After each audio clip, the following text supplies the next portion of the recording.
Hi, my name is Hilmar Veigar Pétursson. I am the CEO of CCP. Gamona.de, we make you play. Ich bin jetzt hier mit Hilmar, dem CEO von CCP.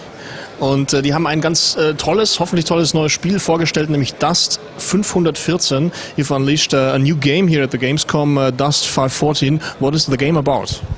Well, the game is an online first-person shooter made for consoles. Okay. And it's basically a game that is a great online first-person shooter on consoles, but it connects to EVE Online, the PC version. So when you're fighting on a battlefield inside Dust, then you have either won or lost a planet, which is one of the planets that currently are inside EVE.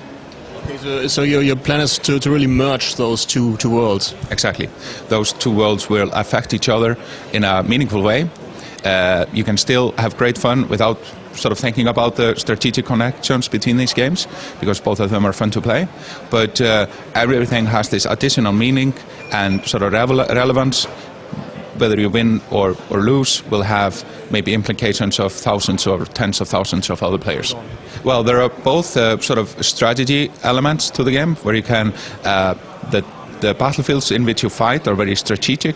You can deploy installations throughout the combat session, which changes the sort of the flow of the fight.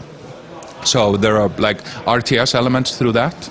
Then, of course, because of the connection with the MMO, then there are persistency elements that affect the control of the planet you're currently fighting on. But there are also persistency elements within Dust itself. You can advance your character, you can own things, and you can prove your experience through MMO and persistency elements, which are plugged into Dust. And then all of this creates this vast experience by bringing the PC game and the console game together in one united, persistent universe. Is it a console-only game? We're focusing on making like an awesome first-person shooter for console, and that is our focus. How come that you're making a first-person shooter? Well, throughout the years, we've seen a lot of people that are very excited by EVE Online. Like, there are many stories that come out of EVE, and there's a lot of interesting socio-political and economical things that go on in EVE. But the EVE experience is focused for a particular playstyle. And there are people that want to play different types of games. So we thought, okay, what is the most different type of a game from what we have now? And that is basically a first-person shooter, was our conclusion.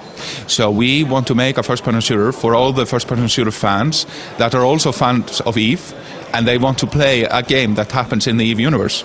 So by sort of looking at that, we were able to sort of make these puzzle pieces fit together. And I think we have been able to create sort of a symphony effect where all the instruments create something which is greater than just the sum of the individual parts. Well, I would just say the genre itself is the most influential part. If you see how first-person shooters have evolved over time, there's been a lot of innovation in terms of like the individual sort of types of classes you can play within them and things of that nature. But they lack currently a meaningful result of when you have won. Like, it's a little bit like an endless deja vu. You're constantly fighting the other guys, and you die, you join again, and it doesn't change anything. Now we're adding persistency elements, so everything which you do in this shooter will have an implication and a persistency effect. And I, from being a first-person shooter myself, think that's a great addition to that genre, and really the next evolution for that genre. So we'll be able to play the sort of same character in both games, or how does it link exactly? No, as it's explained in the backstory of the game, then the pod pilots are very different types of people than the mercenaries. And it's a little bit like the Air Force and the Marines. You aren't really a Marine and in the Air Force. So it's sort of separated like that. These are different types of people. So you don't really see a Dust Marine jumping into a pod filled with gooey fluids, plugging into his spinal cord to navigate a spaceship. He would rather run around, blow shit up, and like that is his skill. So when will Dust 514 be available for the public? We have not announced a release date. For us, it's most important that we realize this awesome potential. We we all sort of see in just linking up with Eve. And it's more important that we get that connection right, and that works on both sides rather than to aim for a specific date. But we have been working on it for 3 years, so we're quite far along already. So good luck, and thank you very much. Thank you.